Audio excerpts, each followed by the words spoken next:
F430 Spider. It's a pretty special car. It is finished in blue Nart, or Nart blue. Can't remember which way it goes. I think it's Nart blue. Over beige Daytona seat leather, and with a two-tone with the dash, contrasting stitching, and then a plethora of other options. We're just going to take it out for a quick drive. Currently sitting at 4,900 miles from new.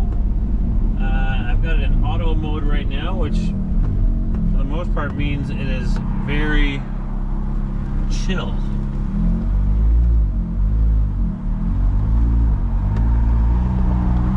So Ferrari built these cars. They were the successor to the 360, sorry. And then this is the car that came before the Ferrari 458.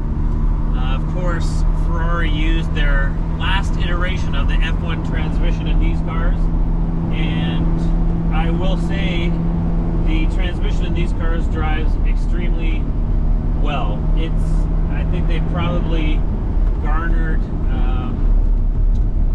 I don't know if it's a misconception, but a reputation over the years. As the 458 came out and introduced the dual clutch transmission, and like the PDK for Porsche, that was all the rage and it was the newest thing, and oh my god, they shift in, you know, whatever milliseconds and all the rest. And so in comparison, the F1 transmissions, which essentially is a manual gearbox or transaxle that has a automatic shift mechanism. So it's essentially a manual transmission with an automatic system. And so when you drive these cars, you drive them almost like you're driving a manual. You're just not shifting a gearbox. So you accelerate, back off the throttle, a little bit of shifts, back off the throttle, a little bit of shifts, and then if you're just at low throttle, it is very smooth and very quiet. These cars, I think, are incredible value right now in comparison to the high-priced. Let's switch over into manual mode. We're about to get in the highway. I don't want to say overpriced, but very high-priced manual transition versions. So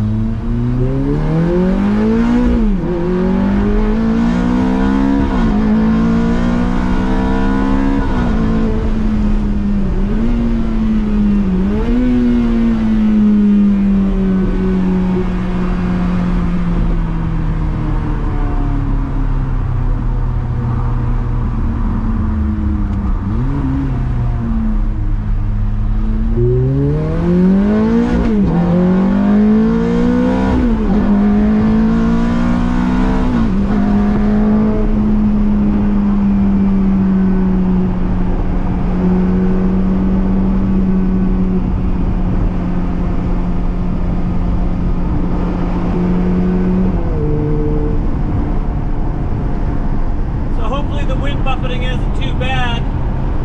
Great acceleration. That's about 483 horsepower in a 4.3 liter flat plane crank V8. I haven't driven one of these in a while, and I will tell you what, there should not be that massive of a discount. This last iteration of the F1 transmission is an absolute pleasure to drive, and to me it's nostalgic. It comes from a time when they had developed something that was so substantial and so new.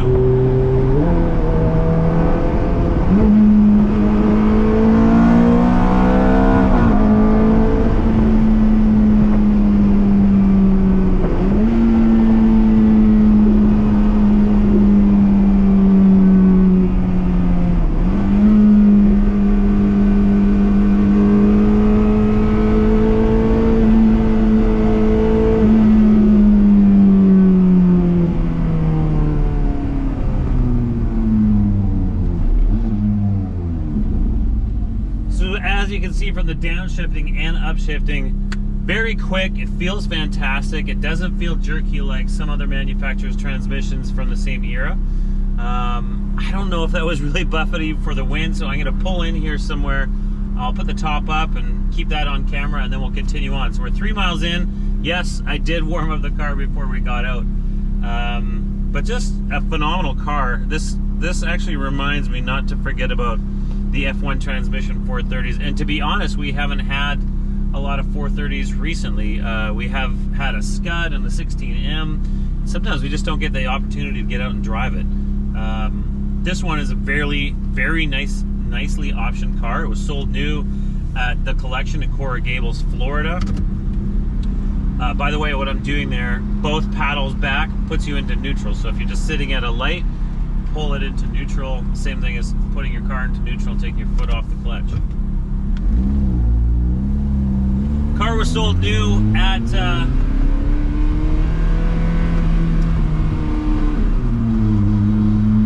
the collection at Coral Gables, where it remained for a number of years. It changed hands in 2013. It went into a collection called the Dare to Dream collection, where it remained for a number of years, and then it traded hands one more time. When we got our hands on the car not too long ago and brought the car down to Newport Beach, we sent the car to our friends at Ferrari of Newport Beach into their service department and had them inspect the car, and upon their inspection did whatever they recommended, which was some pretty minor things. We did a major service, so spark plugs, brake fluid change, etc., etc. They put a new battery in the car, and I think we did some TPMS sensors, but essentially not a whole heck of a lot. With 4,900 miles on it, it did not need a lot at all.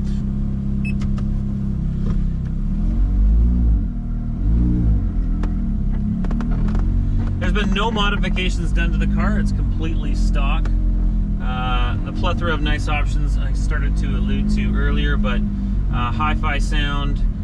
And on that note, the button or the knob for volume and on-off is broken, so we'll try and fix that. But otherwise, the car is in extremely nice condition as per the inspection. So we're in auto mode right now.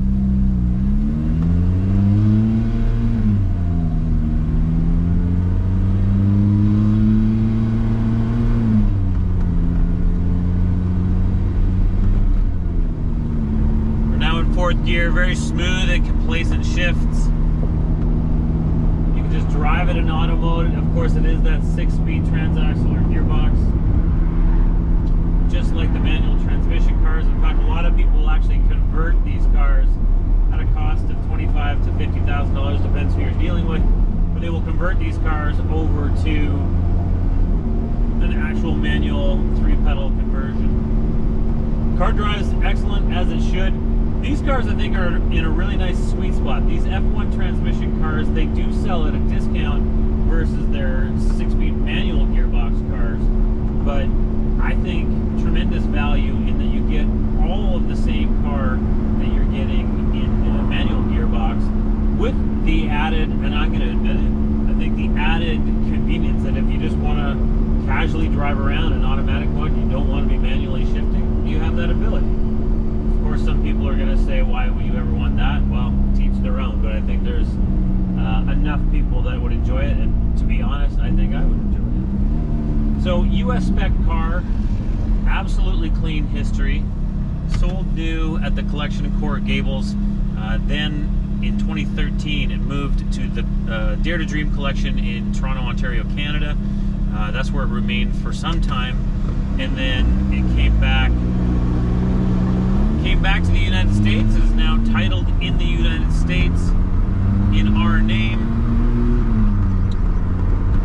and we are offering this on Bring a Trailer, located, the car is located in Newport Beach. I will get outside of the car and take some video right as we wrap things up for the operation of the top. That's something that I think everyone would like to see, and definitely should be something you check on any older convertible top car, so we'll do that, and we'll wrap it up there. I'll go more intricately through the car in a walk around video. So I'm going to hit the auto button. That's going to put us back into manual mode.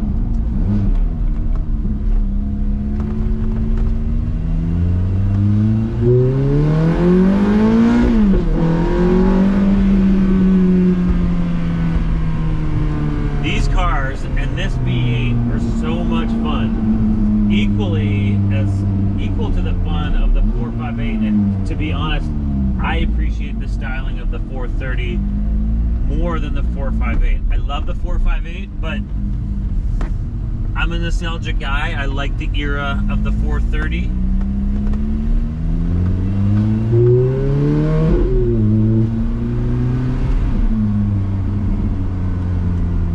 It's just a great car in incredible condition. As I said, I'll get into that more when we do the walk around video, but as our short drive on our very low mileage, clean history, fully inspected at Ferrari, and a fresh major service completed.